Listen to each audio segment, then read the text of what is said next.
le thème de cette session est symétrie des attentions, symétrie des émotions, avec deux séquences qui, vous allez voir, sont assez fortes et comme celles auxquelles vous avez pu assister ce matin, avec de très fortes convictions, avec le fameux pas de côté dont vous parlait tout à l'heure Jean-Jacques Gressier, le leader au service de l'équipe de l'Académie du Service. Donc nous sommes très heureux de vous accueillir ici. Vous êtes très nombreux en direct, en ligne, et merci à celles et ceux qui sont devant moi ici dans la salle du Château Forme Georges V à Paris. Alors nous allons commencer par une intervention d'une femme d'origine russe, comme son nom nous l'indique. Elle travaille depuis plus de 10 ans avec les dirigeants, les femmes et les hommes, à propos de leur leadership et leur capacité à engager des projets de transformation, à fédérer leurs équipes autour de ces projets, à créer des dynamiques collectives.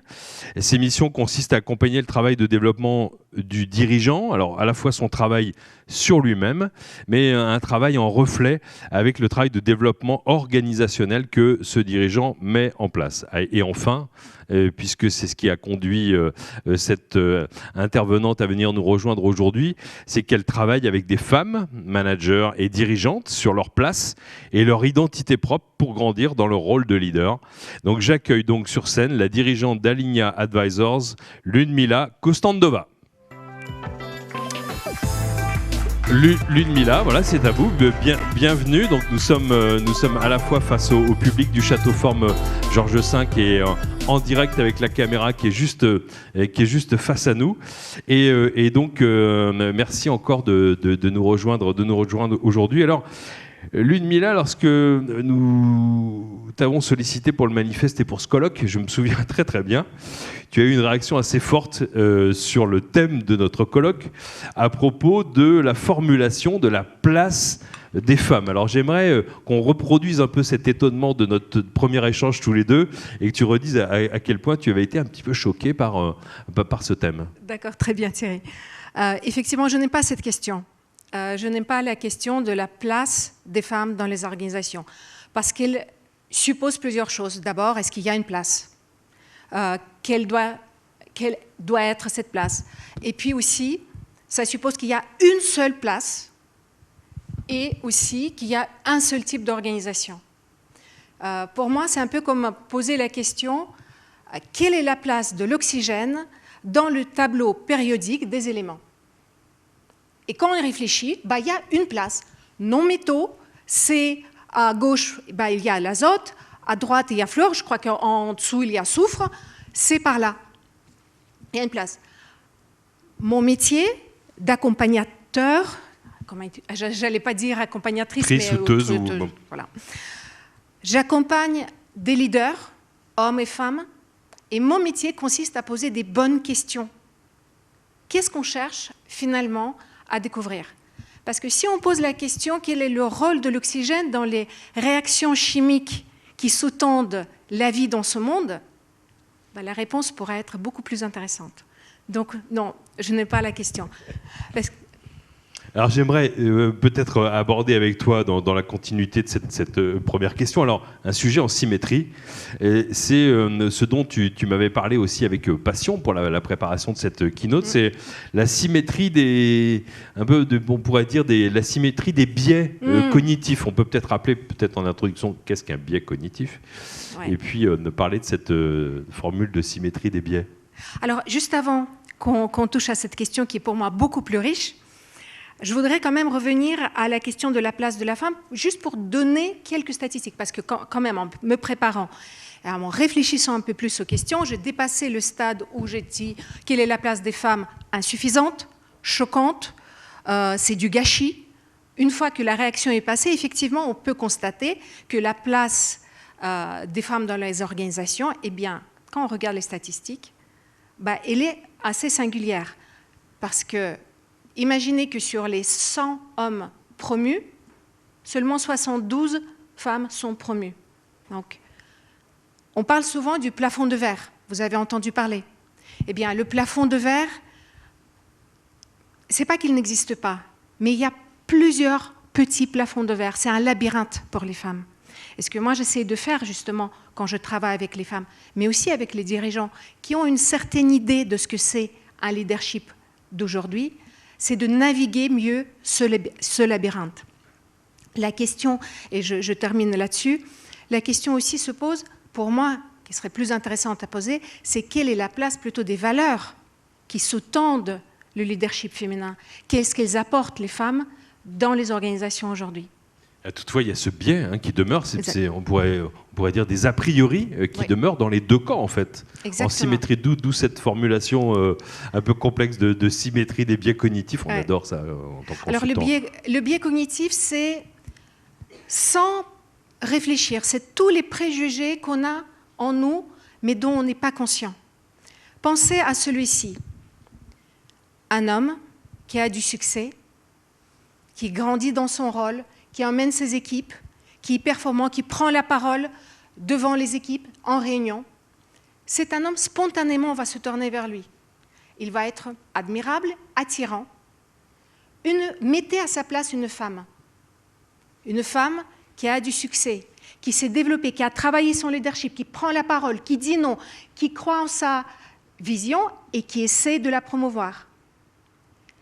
Eh bien, toutes les études montrent, et là on retourne vers ta question, toutes les études montrent qu'il y a une corrélation négative pour les femmes entre avoir du succès et être aimable, admirable, désirable. Et tant que ce biais-là, on n'en prenne pas conscience, on ne pourra pas vraiment changer les choses. C'en est un, il y en a un autre. Et d'ailleurs, Angélique Gérard, ce matin, elle nous a beaucoup parlé de ça. L'ambition, pour une femme, est un mot tabou. Parce que dès plus jeune âge, nous n'étions pas nécessairement encouragés à être ambitieuses, à avoir un projet pour nous. Ah, c'est égoïste. Quand on va chercher de l'ambition, on a du mal à demander de l'aide. On a du mal de demander des ressources pour des projets qu'on a. Parce que ambition rime avec masculinité. C'est positif de voir chez un homme. Or, il y a une très belle étude, très connue, si vous faites de la recherche sur les questions de leadership, sur l'ambition justement. L'ambition a besoin de deux choses pour pouvoir s'épanouir, pour pouvoir être développée. Eh bien, pour l'ambition, il faut avoir envie de développer quelque chose en soi, envie d'aller chercher et développer une compétence. Mais il faut un public, il faut un regard. Il faut un regard, et chez EVH, le réseau de dirigeants dans lequel je participe, on parle d'un regard porteur de valeur. On a besoin d'être reconnu pour cette ambition que nous avons, pour cette envie de grandir dans un rôle, dans une position. Eh bien, tant que les femmes ne prendront pas leur ambition en main, et d'ailleurs, le plus gros de travail que je fais, c'est justement un travail avec les femmes pour qu'ils puissent développer un projet pour elles-mêmes et une identité de leadership pour elles-mêmes. Et je terminerai sur un dernier biais, parce qu'il y en a plusieurs, mais j'ai choisi ces trois-là. Un autre biais, c'est un biais de à quoi on reconnaît un leadership efficace dans les organisations. Vous voyez, je parle beaucoup de leadership, peut-être ce n'est pas le mot qu'on a employé depuis le début, mais de manière générale, dans la gestion des entreprises, dans l'animation des équipes,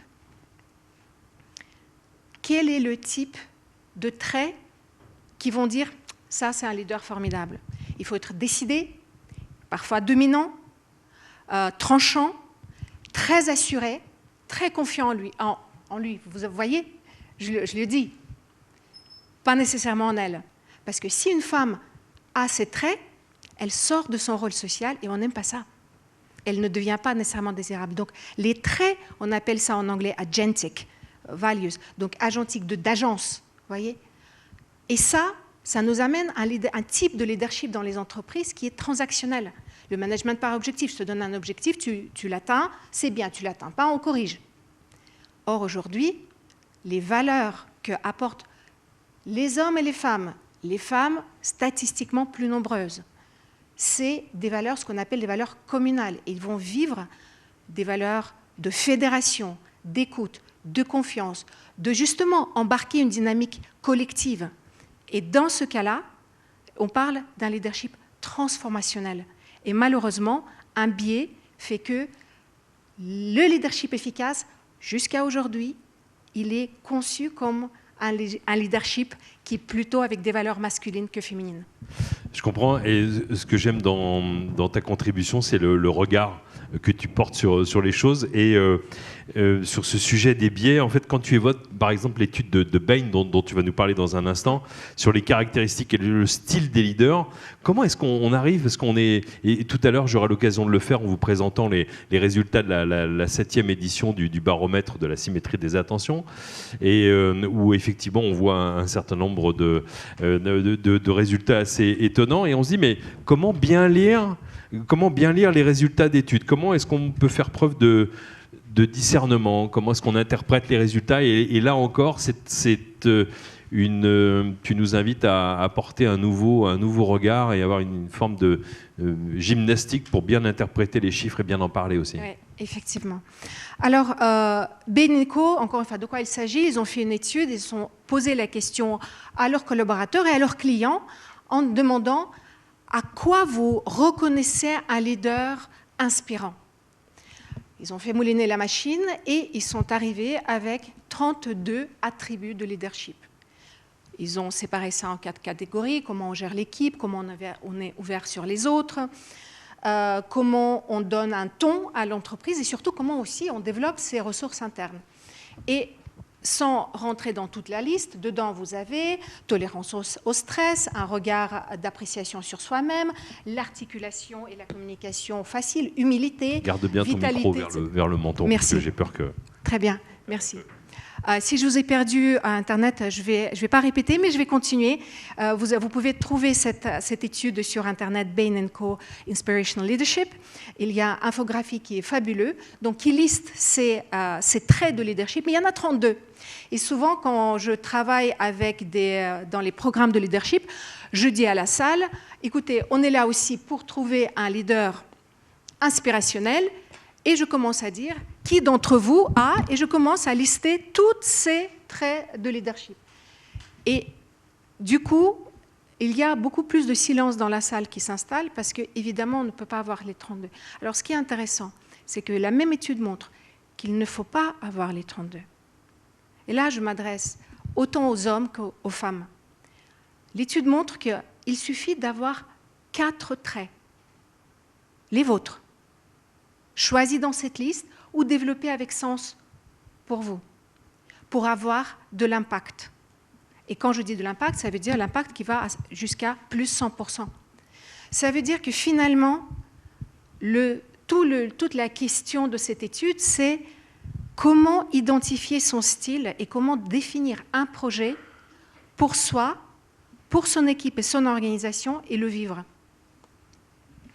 Alors, j'ose pas trop te poser la question du how-to parce que tu as un caractère qui est réactif, et dans nos échanges, tu m'avais dit, quand j'avais dit, mais alors comment est-ce qu'on peut faire, donc tu détestes un peu les formules de how-to, comment faire, les 10 façons de, etc. Ouais. etc.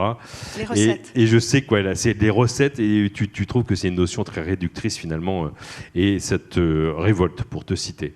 Alors je sais que tu milites pour la vision des compétences en fonction des contextes, hein, c'est ce que tu viens de nous expliquer, c'est-à-dire les 4 vôtres versus la liste des 30 et de cette longue liste de compétences à acquérir ou dont on doit faire preuve. Mais tu insistes aussi sur la capacité à prendre en compte les émotions et ce que tu nommes le centrage. Alors, on a un point commun, c'est qu'on a un de nos films fétiches qui est Matrix. Vous avez peut-être vu Matrix, et vous vous souvenez peut-être de l'apprentissage du personnage principal qui est Neo. Et tu y fais souvent référence à propos du leadership en disant le leadership ne s'apprend pas dans les livres, mais il se vit. Hein, c'est ce que doit faire Neo dans Matrix. Alors, même si tu ne veux pas faire le how-to, quel est le chemin à prendre pour devenir un leader, qu'on soit une femme ou qu'on soit un homme? Merci. Alors, oui, je pense que le plus grand cadeau que l'oracle a fait à Néo, c'est de lui dire... Ah oui, l'oracle, c'est la femme dans la cuisine, c'est ça. Vous vous souvenez peut-être qu'il lui offre des cookies, donc il s'attend à rentrer dans un immense temple, avec, comme dans Star Wars, avec des Jedi ou je ne sais quoi. Et en fait, c'est une femme qui cuisine des cookies. Ouais. Et qui lui dit, bah, you're not the one. Désolé, c'est pas toi. Et tout le chemin de Néo, justement, est de devenir celui qu'il va devenir. Alors, répondre à ta question, comment on devient? Alors, encore une fois, j'aime les études. Quand je n'ai pas la réponse, je plonge ce que les autres ont réfléchi, écrit. Donc, j'ai fait ma bibliothèque d'études. Ce que les études montrent, c'est que le développement de leadership, c'est un processus itératif. Exposez-vous, allez chercher les compétences autour de vous. J'ai eu une discussion avec, excusez-moi, Angélique Gérin. Je vais devoir prendre Angélique, qu'on a entendu ce matin, qui est la directrice de la relation abonnée du groupe Iliad, que vous connaissez mieux sous le nom de Free, qui est une de ses marques, qui nous a présenté son livre tout à l'heure. Oui, merci. Et j'ai eu un aparté avec elle, et elle a partagé avec moi comment elle est devenue leader. Et je ne sais pas si Angélique est là, mais vraiment, je voudrais reconnaître sa pugnacité, sa ténacité, quand ça ne convenait pas, eh bien, elle est allée se former. Elle est allée lire, intégrer des écoles, payer de sa poche et travailler sur soi. Alors, si j'ai vraiment un conseil à donner, ou en tout cas une invitation plutôt à faire, plutôt qu'un conseil, c'est investissez en vous. La question des biais cognitifs dont on parlait tout à l'heure, prenez-en conscience, mais faites-en quelque chose. Il y a une façon d'entrer en contact à l'intérieur de l'entreprise avec les équivalents de Angélique Gérard. Trouver des réseaux, et pas seulement... On a beaucoup parlé de sororité, que je soutiens tout à fait, mais je n'oublie jamais que les hommes sont là également, avec les mêmes valeurs communales, qui croient aussi dans la place centrale de l'homme dans la prise de décision. Développez votre réseau, allez-y. L'audace, les femmes en ont. Quand une femme leader vient me trouver pour l'aider à naviguer dans le labyrinthe ou franchir ce fameux plafond de verre, elle ne me pose jamais la question « quelle est ma place ?» Elle me dit comment se faire entendre. Et on travaille ensemble sur les parties prenantes. Et on regarde qui peut la soutenir. Peut-être en mots de la fin, ou des phrases, vous savez, on met en place beaucoup dans les entreprises les réseaux de femmes, les réseaux de mentoring pour les femmes. Donc là, vous aurez des femmes, les hommes qui vont mentorer. Mais je pense que c'est insuffisant. Ce dont les femmes ont surtout besoin, c'est du sponsorship. Parce que pour devenir leader, il faut avoir des opportunités de s'exposer et se montrer. Ça veut dire que les hommes et les femmes doivent tendre la main et dire « si tu peux, on va te soutenir, lève la main ». Et j'ai envie de dire à toutes les femmes ici, levez la main. Et aussi sur le net qui nous ont rejoints, levez la main, demandez votre place et surtout, tenez les hommes responsables de votre évolution aussi. Merci beaucoup. Merci pour cette invitation. Merci Ludmila. Et donc, on va se retrouver pour la séquence de questions-réponses, mais vous pouvez vous asseoir ici. Alors, on parle des hommes, mais on n'en a pas vu beaucoup depuis ce matin en tant que speaker, et c'est peut-être le moment de leur laisser la parole. Alors, nous allons maintenant vivre un peu une expérience avec William et Bolewa, et je te propose donc de te préparer, comme vous ici, à poser toutes vos questions. N'oubliez pas, cliquez sur le bouton Q et R de questions et réponses, et j'aurai l'occasion dans 20 minutes de vous poser à tous les trois toutes ces questions. Alors, seconde intervention de cette séquence symétrie des attentions, symétrie des émotions, avec deux hommes que je vais vous présenter. Donc, ils sont les fondateurs de l'association LOBA, qui depuis 2008 met l'art au service de la cité, respectivement docteur en sciences économiques et danseur chorégraphe. Vous voyez, on adore les pas de côté. Ces deux artivistes, comme ils se désignent, cherchent à sensibiliser et à engager le grand public contre les violences sexuelles et sexistes, en partant d'un fait lointain et tragique, le viol comme arme de guerre en République démocratique du Congo. Alors résolument féministe, il propose de prendre à rebours la question du sexisme et ainsi présente ensemble la conférence sur les masculinités à laquelle vous allez assister. Donc j'appelle maintenant sur scène William Njaboum et Bolewa Sabourin. Bonjour à vous deux, merci de les accueillir. Bonjour. Messieurs, donc la salle ici en présentiel, 3 fois plus de monde à distance, avec le petit objectif qui se trouve à peu près au milieu de la salle. Je vais m'installer avec Ludmilla et nous allons donc vous écouter. Et on se retrouve dans 20 minutes. Merci beaucoup. Merci. Bonjour. Bonjour. Ah, quand même. Hein. Il n'y a pas que le distanciel. Bonjour au distanciel, évidemment. Petit, lorsqu'une fille me plaisait, je la tapais. Ça vous est déjà arrivé ? Ça a duré sous différentes formes. Charriage, blagues nulles, voire même des insultes.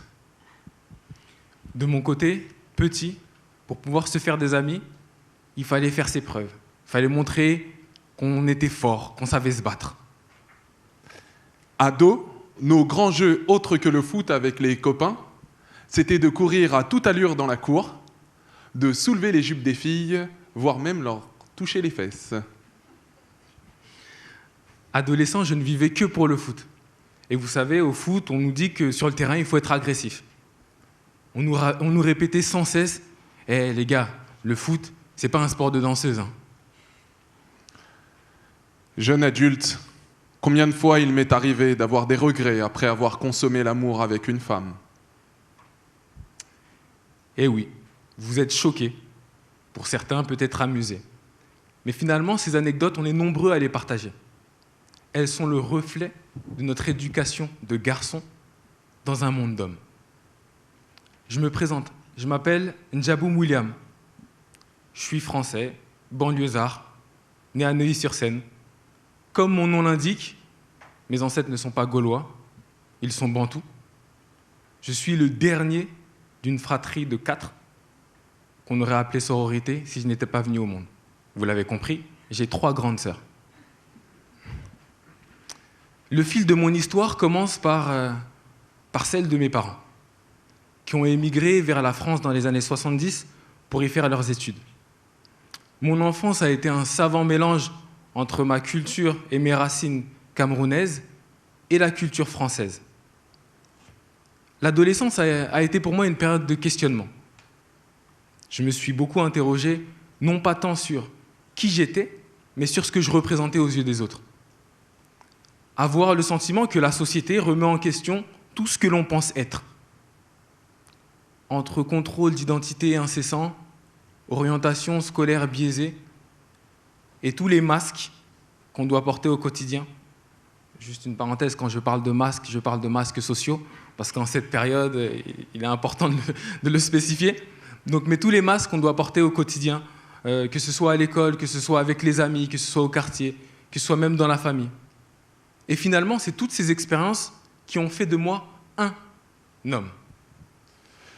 Je m'appelle Sabourin Bolewa. Je suis né d'une mère française, d'origine gauloise, et d'un père congolais, bantou. À l'âge de 1 an, mon père m'envoie au Congo, sans l'avis de ma mère. Bref, il me kidnappe. J'y resterai 5 ans, auprès de mes grands-parents à Kinshasa. 6 ans, je reviens en France. J'y découvre l'école et ma langue française, moi qui ne parlais que le lingala.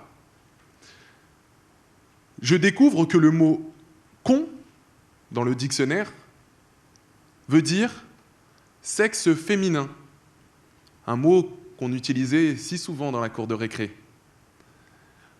Que « Nique ta mère » n'est pas un groupe de rap, mais avoir des relations incestueuses avec sa maman. C'est l'époque où l'on me trimballe du Paris bourgeois du 15e arrondissement, populaire de Saint-Denis, intellectuel du 5e arrondissement. 11 ans, les retrouvailles avec maman, perdue 10 ans auparavant, qui était partie en Martinique. Son absence est une source de conflit. C'est mon 7e déménagement, 5e établissement scolaire, 3e continent en même pas 6 ans. La danse que je commence à pratiquer assidûment sera ma bouée de sauvetage, ma résilience. Face à autant d'instabilité, je pratique le mouvement non désiré par le mouvement maîtrisé. Mes 2 échecs consécutifs au baccalauréat n'entacheront qu'une partie de ma vie. J'ai un métier dans les pieds. Je donne et prends des cours de danse à Smoking et Brillantine, où je rencontre William. Très vite, on s'est retrouvés autour de valeurs communes, des valeurs qu'on partageait, des valeurs de solidarité, des valeurs de partage. Et ces valeurs-là se sont associées à une vision qu'on avait de la danse. On voulait sortir de l'aspect purement contemplatif de la danse parce que la danse était pour nous un espace d'expression, un espace de liberté, la possibilité de s'engager également. Et finalement, on a décidé de commencer à organiser des événements. On a organisé des événements sur ce qu'on aimait, en s'appuyant sur ce qu'on savait faire aussi, également danser. Mais on s'élargit aussi à toutes les autres formes d'art. Nous vivons dans des mondes sécularisés, où nous, êtres hybrides, nous ne nous y retrouvons pas. Nous voulons retrouver nos bourgeois, nos banlieusards, nos blancs, nos noirs, nos maghrébins, nos asiates, nos étudiants et nos galériens, des femmes, des hommes, des enfants. Bref, nous voulons retrouver un monde où toute personne peut s'exprimer selon sa singularité, selon son art.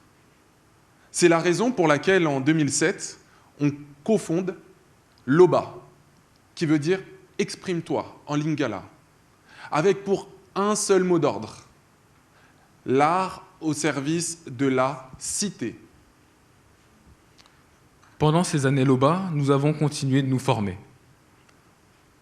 Bolewa, que vous voyez ici, qui est danseur, a obtenu brillamment, oui, brillamment, il faut le dire, c'est vrai, tu ne le dis pas, mais moi je l'ai dit, il a obtenu brillamment son master en sciences politiques et ingénierie de la concertation. De mon côté, j'ai obtenu mon doctorat en sciences économiques. Brillamment.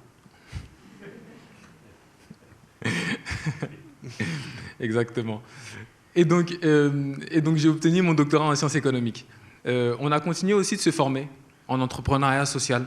On a fait différentes formations. On a fait Ticket for Change, on a fait Yes Weekend.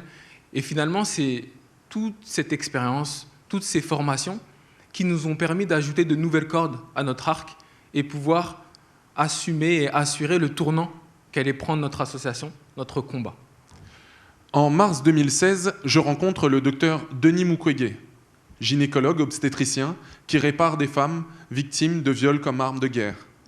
Depuis, il est prix Nobel de la paix en 2018. Ces femmes sont les dommages collatéraux d'une guerre pour les minerais qui permettent la révolution numérique.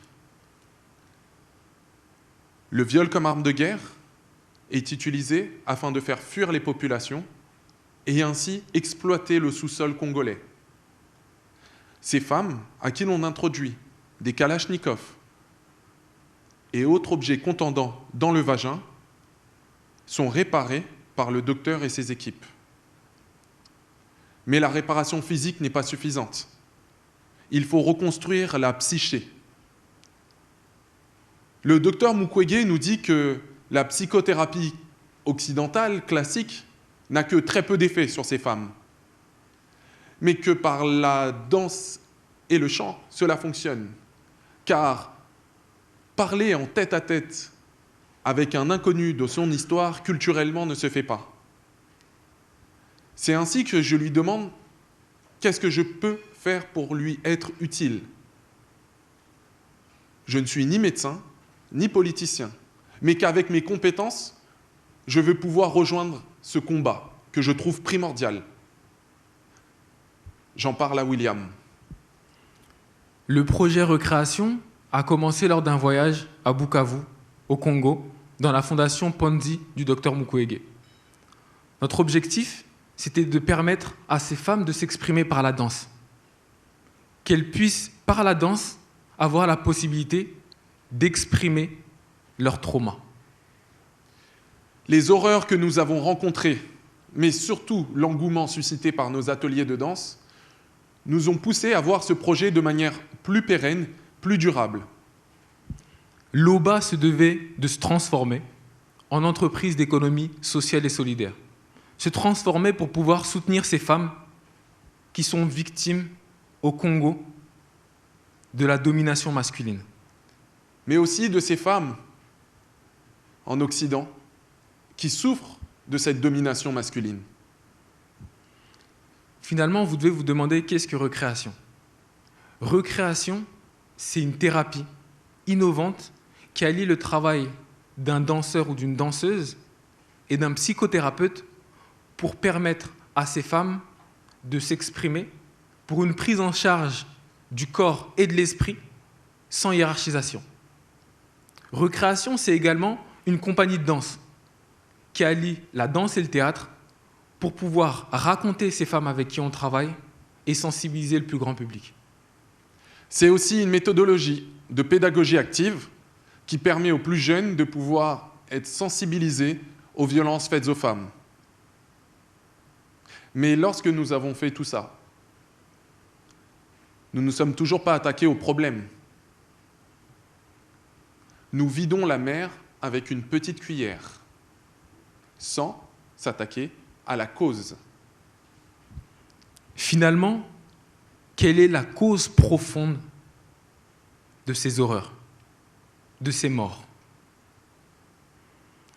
Il y a près de 20 ans maintenant, on a Françoise Héritier et Pierre Bourdieu qui ont étudié et théorisé les rapports de domination, masculine notamment, et la permanence de cette domination dans nos sociétés. Ils ont mis en lumière la notion de violence symbolique. Il y a la violence qui s'exerce sur ceux qui la subissent, mais également ceux qui en sont à l'origine. Cette notion de violence symbolique nous invite à nous poser la question, qu'est-ce que la domination masculine ? Et si on continue, la domination masculine nous invite à nous poser la question, qu'est-ce qu'un homme ? Lorsqu'on prend le dictionnaire, un homme, c'est tout simplement un individu de sexe masculin. Une fois qu'on a lu ça, on n'est pas beaucoup plus avancé. Donc on s'intéresse donc à la définition de la masculinité. La masculinité, c'est un ensemble d'attributs, de comportements qui sont associés aux garçons et aux hommes. Donc finalement, la masculinité, c'est une construction sociale. Être un homme, ce n'est pas ce que l'on est, mais ce qu'on est supposé être. Mais dans nos sociétés, être un homme, c'est répondre aux injonctions d'une masculinité. Le culte de la virilité. Ce culte exercé comme une norme qui a trait à la violence, à la domination, à l'exploitation, à la prédation.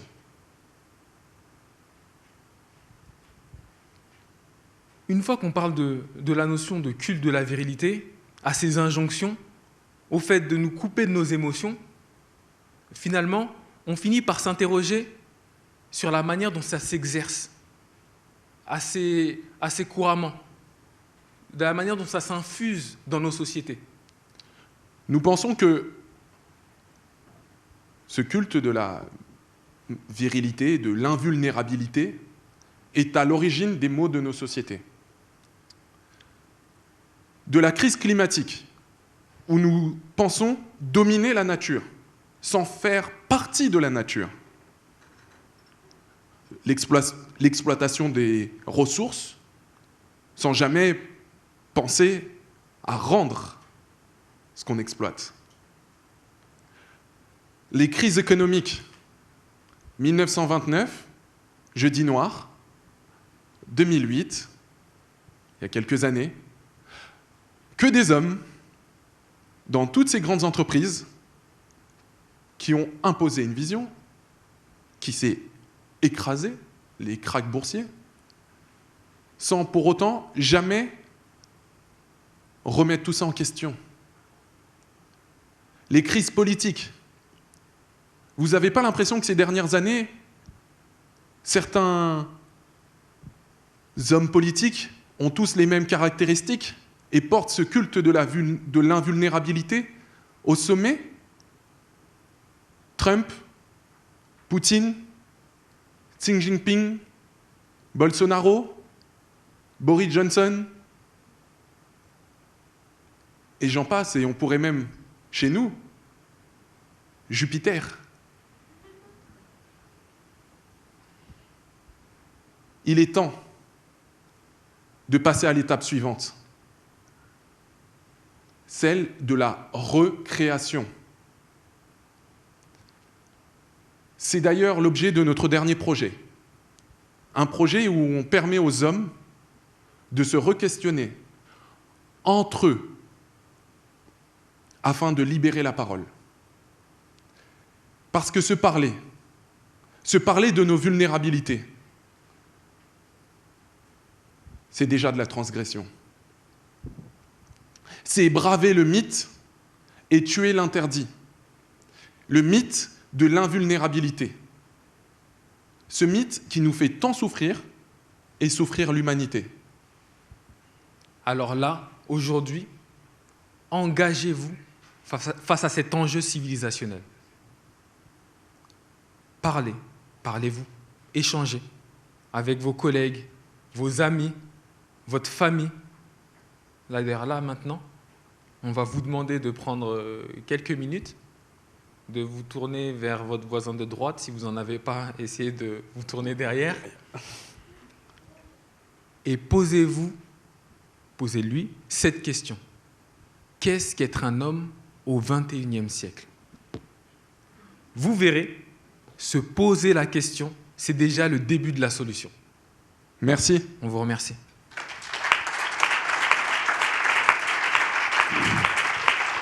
Donc, j'imagine que ceux qui nous regardent vont peut-être contribuer aussi à distance. C'est ce que vous nous invitez, à faire maintenant. Donc, pour tous ceux qui nous regardent derrière l'objectif, c'est peut-être de contribuer dans le fil de discussion, peut-être d'essayer de répondre à la question que vous nous posez. Et puis tout à l'heure, en atelier, on va essayer d'aller un peu plus loin tous ensemble, que ça soit avec ceux qui nous regardent ou avec vous qui sommes devant nous. Donc on pourra aussi, là, avec déjà les premières questions, mais aussi approfondir tout ça ensemble.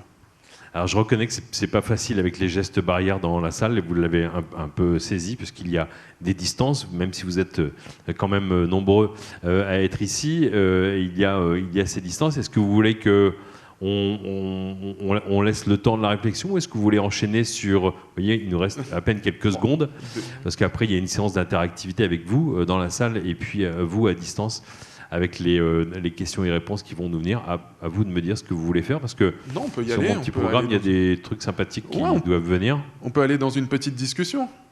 Exactement. Un retour. Alors, je vais aller voir sur mon écran et sur ma tablette, parce que peut-être qu'il y a des points. Mais vous nous aviez promis aussi une séquence, n'est-ce pas? Est-ce qu'on peut s'asseoir? Alors, vous pouvez vous asseoir maintenant, mais est-ce que vous avez le temps pour faire ce qui était prévu? D'abord, on va répondre, on va essayer d'échanger. D'accord. Non, c'était pas... D'ailleurs, il est où, Mickaël? Non, on va d'abord échanger autour de cette question-là. Et ensuite, l'idée, c'est vraiment de nourrir cette réflexion. Encore une fois, c'est comme vous l'avez entendu, c'est pas d'arriver avec une idée de ce qu'est un homme ou avec une idée de la masculinité, mais c'est de pouvoir la questionner ensemble et s'interroger. Je peux essayer de répondre moi-même en vous disant qu'est-ce qu'un homme au XXIe siècle. Alors j'ai essayé de le faire dans l'introduction du manifeste qui sort aujourd'hui. En reconnaissant toutes mes erreurs, parce que j'ai élevé mes 2 filles et j'ai fait un nombre d'erreurs incroyables. J'ai fait aussi beaucoup de blagues au bureau, et je le reconnais aujourd'hui, et plus ça va, plus ça me semble terrible de l'avouer. Donc c'est reconnaître qu'on est faillible, un homme au XXIe siècle, et puis détruire tout ce que j'ai appris, tout ce que mon père m'a appris, tout ce que ma mère m'a appris, et mon frère aîné. Donc c'est un destructeur et puis quelqu'un qui essaie de trouver un chemin. Ça serait un peu ma contribution et ma réponse. Merci. C'est une très belle première réponse. Et on va essayer de répondre en deux plans. Le premier, c'est de dire que l'objectif n'est pas de nous culpabiliser, hein, que ce soit les femmes ou les hommes, hein, parce que on hérite tous, comme le disait si bien Thierry, vraiment de choses avant nous. Et ça, on n'y peut rien. On est tous les deux parents de garçons, et en fait, on peut voir que sur certains, on a beau leur inculquer beaucoup de choses, de valeurs, mais ils captent aussi des choses de la société, de leur environnement. Hein, et ça, donc, l'objectif n'est pas de se culpabiliser, parce qu'à partir du moment où on se culpabilise, on se bloque. Et ça, il faut qu'on arrive à sortir de cette culpabilité. Par contre, ce qui est important, c'est d'aller vers la responsabilité. J'ai la responsabilité de moi, j'ai la responsabilité de mon environnement, et j'ai la responsabilité de mes filles ou de mes garçons. Et ça, c'est important. Et c'est là où c'est le deuxième plan, c'est cette responsabilité-là. Cette responsabilité de soi, donc de déconstruire certaines choses, pas tout. Il n'y a pas tout qui est à jeter non plus, sinon on ne serait pas là ensemble en train d'en parler. Hein. Il faut quand même mettre ça en... Si aujourd'hui on peut en parler, c'est parce qu'il y a plein de choses qui ont été faites. J'aime à rappeler que Simone Veil, quand elle a fait passer sa loi, dans l'Assemblée nationale, il y avait 99,9% d'hommes. Elle devait être la seule femme qui était assise. Donc ceux qui ont voté la loi étaient quasiment exclusivement des hommes. Et si elle a pu voter cette loi, c'est parce qu'il y a des hommes qui, derrière, étaient ce qu'on appelle des alliés. Et peut-être ne s'affichaient pas de manière aussi fortement que nous aujourd'hui. Mais parce qu'aujourd'hui, on pense qu'il est important de s'exprimer, comme tu l'as fait aussi bien là, comme on le fait là, mais qu'aujourd'hui, les hommes doivent sortir un peu du bois, continuer à pousser les femmes à prendre plus de pouvoir, ou en tout cas de place, ou je ne sais pas comment le dire, mais de l'autre côté, néanmoins, à nous d'avoir la responsabilité de sortir du bois. Et c'est cette responsabilité dont tu as très bien fait part là, donc sortir de la culpabilité pour aller vers la responsabilité. Ludmilla, je suis sûr que tu brûles d'impatience de rebondir sur ce qu'on vient de se dire et peut-être d'essayer toi aussi d'apporter une réponse à la question qu'est-ce que c'est être un homme au XXIe siècle. Tout d'abord, un très grand merci pour votre présentation. Je suis ravie de vous rencontrer. Ce que vous faites est extraordinaire. Ça m'a touchée profondément dans ma féminité, mais aussi en tant qu'être humain. Et voir cette contribution au monde, et je pense que ça mérite encore un round of applause. Merci beaucoup. Je n'oublie pas qu'ils nous doivent une surprise. Hein. Non ? Ok, tout à fait. Après, il y a ce que tu dis là sur la déculpabiliser et se responsabiliser. Je trouve ça essentiel. Je trouve que la vraie question aujourd'hui, c'est pas soit masculinité, soit féminité. C'est comment on peut combiner et faire vivre en soi les différentes énergies qui nous animent. Et parfois, la masculinité, c'est très bien. Parfois, il y a des situations où il faut être plus dans l'agressivité. On peut imaginer des situations de mise en danger, mais on peut aussi imaginer que dans des contextes où on est remis en question, ce n'est pas l'agressivité qu'il faut choisir, c'est peut-être l'écoute. Et donc, il y a ce balancement entre le yin et le yang, que la vérité se trouve finalement dans cette articulation-là. Et pour les femmes, je sais que pour moi, personnellement, savoir ce qu'est être femme dans le monde d'aujourd'hui, dans les femmes que je ne me reconnaissais pas nécessairement, parce que tout comme Angélique tout à l'heure, quand elle a partagé avec nous, je ne suis pas une femme de pouvoir, je ne me reconnais pas comme une femme de pouvoir. Mais du coup, qui suis-je en tant que femme ? Donc, je pense que la féminité se cherche également. Et nous avons besoin de regard des hommes pour se découvrir une certaine féminité en nous, comme vous les hommes, je crois, avez besoin d'un certain regard de femmes pour découvrir en vous quels sont les possibles pour l'expression de votre masculinité. C'est ce qui m'a évoqué cette question. Exactement. Encore une fois, merci. Merci pour votre retour. Merci aussi pour votre contribution. Et notamment, il y a la dimension de processus itératif, je pense, qui est intéressant de mettre en exergue. Encore une fois, nous, on parle des masculinités. On ne conçoit pas une masculinité, on pense qu'il y a des masculinités plurielles, parce que c'est vrai, comme vous l'avez dit, la masculinité, et je pense comme la féminité, c'est une expérience qui se vit quelque peu en miroir.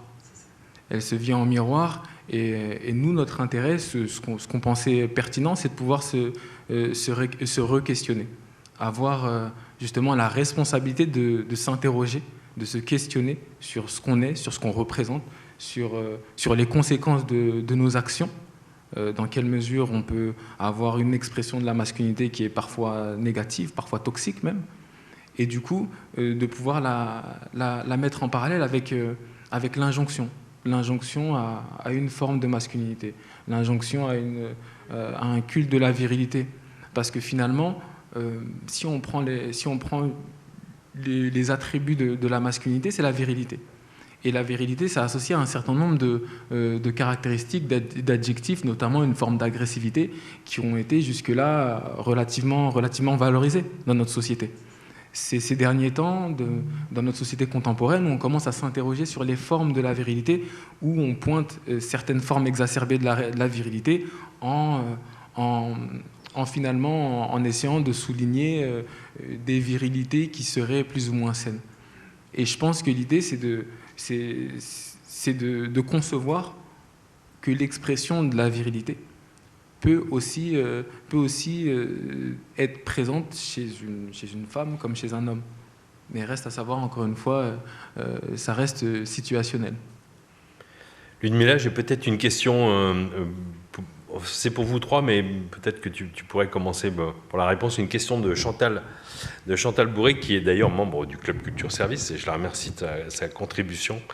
Est-ce que toutes les études auxquelles tu faisais référence, mais aussi est-ce que les mouvements féministes tels que MeToo, Meet Me et autres ne contribuent pas à braquer finalement les uns contre les autres? Est-ce que cette actualité et tout ce qu'on a pu voir et entendre ne sont pas une source malheureuse, même au sein des entreprises? Ouais. Merci beaucoup pour cette question. Je trouve ça essentiel de la poser.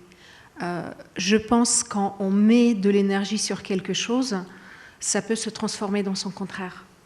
Le principe de Nancy Adromia. La focalisation, elle sépare nécessairement. Et je pense qu'on peut courir un risque de commencer à se labelliser et de dire, voir une image d'un homme plutôt que l'homme ou l'être humain qui est en face de moi, voir une image une certaine image de femme plutôt qu'un être qui est en face de soi. Donc, poser cette question, c'est déjà nous rappeler la vigilance qu'on doit avoir, que pour pouvoir dire, il faut ça, pour pouvoir oser nommer, dire dans l'entreprise, dire autour de soi, il faut déjà avoir confiance qu'on va être entendu, qu'on va être vu pour ce que nous sommes et pas pour une étiquette qui nous est opposée. Donc il y a le risque, je pense qu'il existe, il ne s'agit pas de cesser ces mouvements, il s'agit juste d'être vigilant que dans la conversation, quelles questions on pose. Et je retourne un peu au début de mon intervention ici, Thierry, quand je dis « faites attention à la question que vous posez », que moi je pose, que chacun de nous pose. Qu'est-ce qu'on cherche à découvrir? Voilà, je dirais. Boléwa, est-ce que vous avez constaté, vous aussi, vous observez cette opposition qui naît de cette actualité et des mouvements qu'on peut voir? Déjà, j'ai beaucoup aimé la réponse de Ludmila. Et ensuite, je pense que c'est aussi en fonction de la position que l'on peut avoir. Nous, si aujourd'hui on peut se poser cette question de, en fait, tous ces gens qui font des horreurs, parce qu'il faut à un moment donné les nommer, il faut nommer les choses, que ça soit en entreprise, que ça soit dans la vie courante et tout ça. Malheureusement, majoritairement, ce sont des hommes. Moi, je suis un homme. Qu'est-ce qui me rattache à ces hommes et qu'est-ce qui me distancie de ces hommes? Et à partir de là, c'est commencer et encore une fois, MeToo nous renvoie aussi à comme disait William tout à l'heure, c'est aussi un miroir.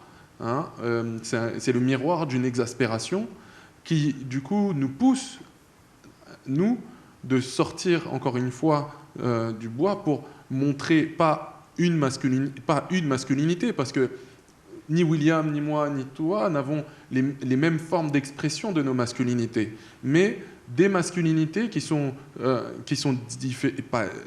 différentes à certains égards, et en même temps qui se rassemblent à certains points, parce que, mine de rien, on bénéficie de certains privilèges.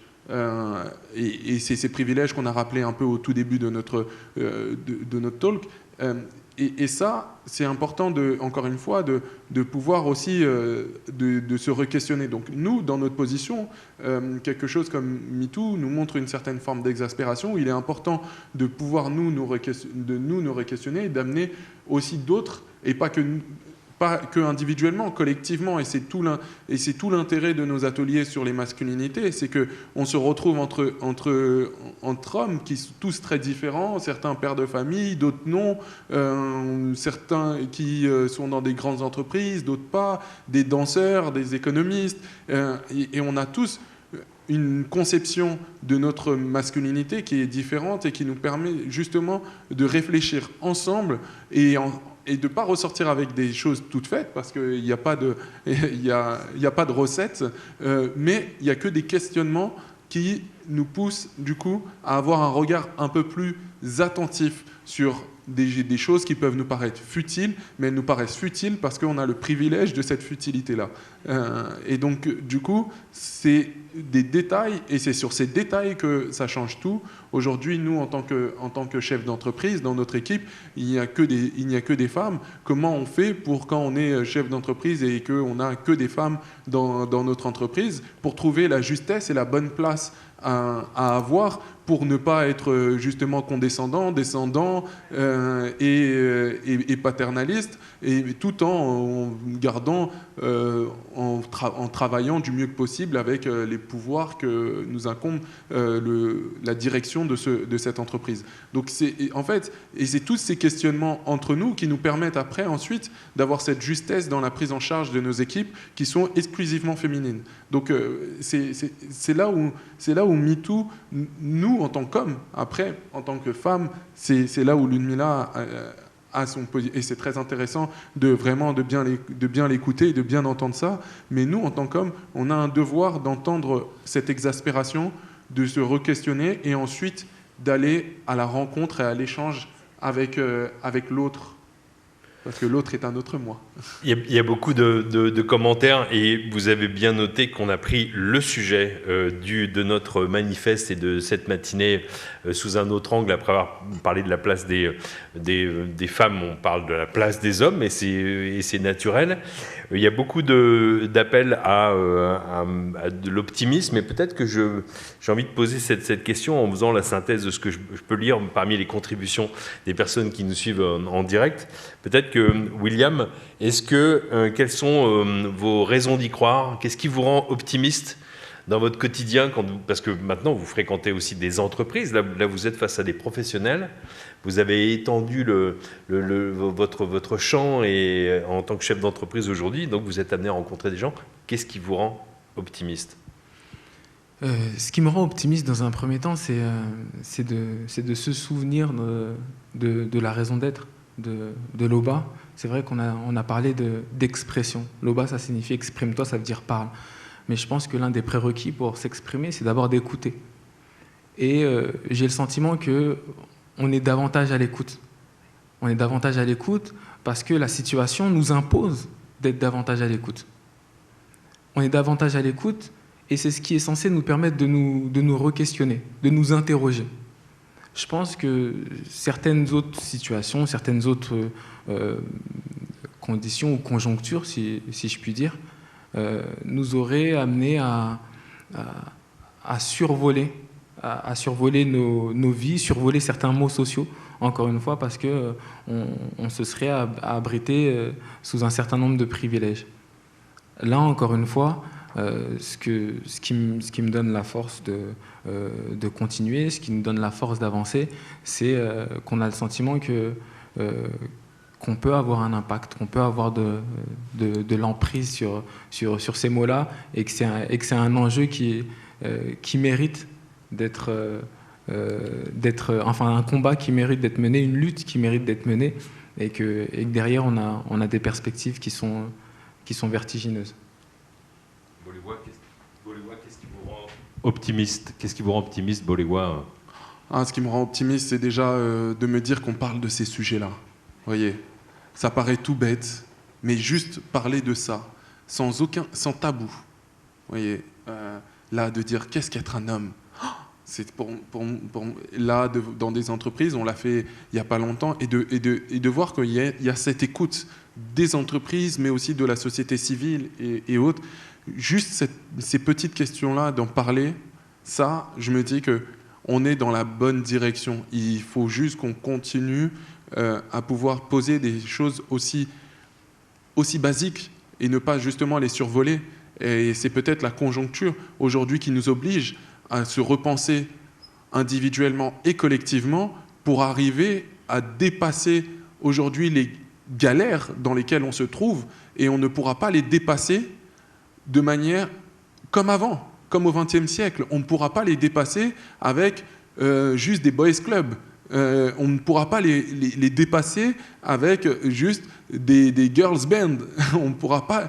On est obligé de les dépasser ensemble, dans cet ensemble où chacun a sa place, où chacun peut véritablement s'exprimer sans avoir à demander sa place ou sans avoir à devoir forcer sa place. Vous voyez ? Et c'est cette inclusion de chacun de nous qui va nous permettre véritablement de faire front commun face à la situation exceptionnelle qui est en train de nous arriver à ce moment même. Donc vraiment, merci. Merci. Ludmila, le mot de la fin, il nous reste quelques secondes. Et donc la question, qu'est-ce qui te rend optimiste, Ludmila ? Cette conversation-là, pour rebondir sur ce que tu viens de dire, est vraiment les choses ne se font pas, ils ne nous tombent pas dessus. C'est nous que faisons. Nous avons à chaque instant le choix de notre réaction, de notre action, le simple fait d'en parler. Et si vous quittez aujourd'hui cette salle, comme moi, avec des idées, des questions, pas nécessairement les réponses, mais avec un petit peu plus de questions sur qu'est-ce que moi je peux faire concrètement autour de moi, quelle conversation je dois initier ou dans quelle conversation je dois m'inscrire, c'est déjà gagné. Donc retrouver des forums pareils, ça me rend optimiste. Merci beaucoup. On peut applaudir nos trois invités. Donc, merci à Ludmila Kostandova, merci William Njaboum, merci Boléwa Sabourin. Et puis, la petite surprise dont je vous parlerai, eh bien, vous la retrouverez en atelier cet après-midi. C'est ça, la surprise, en fait. Ah, on l'a pas maintenant ? Ok. Non, je rigole. Non, parce que... J'adore les surprises aussi. Ah oui ? Maintenant, non ? Eh bien, écoutez, vu qu'il y a du présentiel... Bon. Eh bien, la surprise, c'est vous, la surprise. Vous allez vous lever, vu qu'on a assez d'espace. Voilà. Hein ? Alors, chez vous aussi. Vous allez vous lever, chez vous aussi. Vous allez vous lever tranquillement. Hein, on va respirer au moins des pieds. Hein, si on ne peut pas respirer, au moins de la bouche. Et puis, on va demander à la régie de nous mettre quelque chose qui va nous accompagner. Là, tranquillement. Parce que bon, la matinée apparemment a été très productive, intellectuellement. Et donc, on va essayer aussi de relâcher physiquement. D'accord ? Ici. Là, on va aller chercher là en haut. Ici. Levez tous le bras.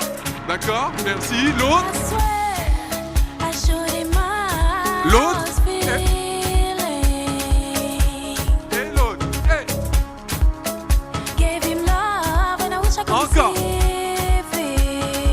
Et on va accélérer, ça donne.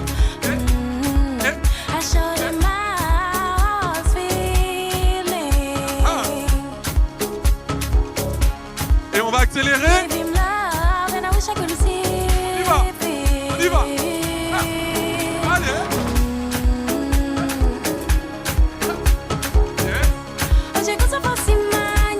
Ok, maintenant, devant vous, on ouvre les bras ici.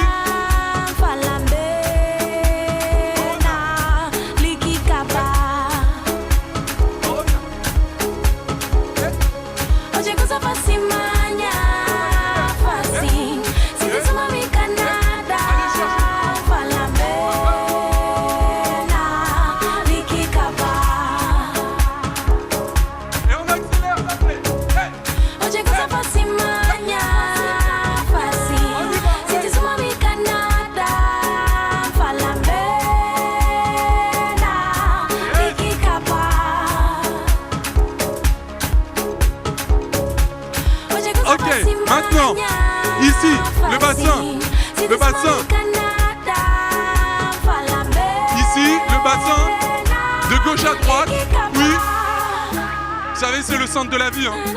Donc, libérez cette vie. Et quand la musique repart, eh ben, malgré qu'on soit assis là, on va se tourner sur nous-mêmes en bougeant le bassin. Et avec le bras en l'air.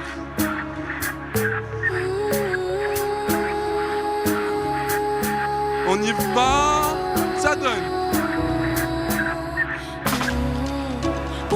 Allez. On y va là. On tourne, on tourne, on tourne, on tourne, on tourne, on tourne, on tourne, on tourne, on tourne, on tourne. Et maintenant, on va rajouter, on va se faire une petite chorégraphie, ça fait là, là, là, devant, là,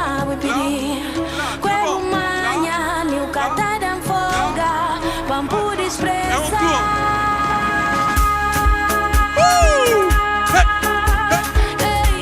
Yes.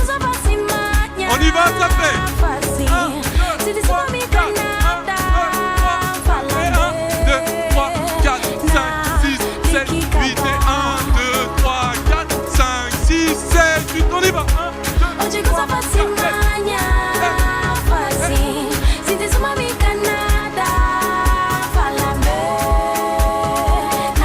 Et maintenant pour faire chauffer le ici, là.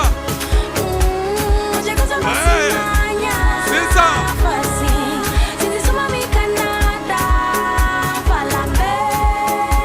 On descend ici en ce temps.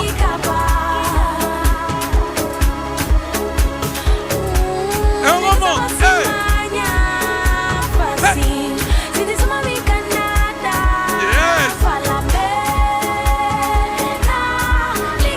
Et là, on va laisser la musique nous parler. On laisse.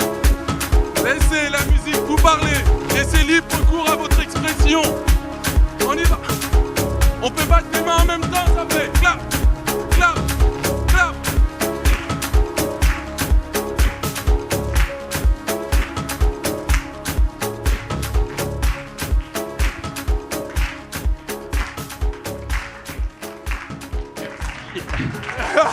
Merci. Merci à vous. Merci beaucoup. Merci pour la surprise. Je m'attendais pas du tout à ça. Je m'attendais pas à ça.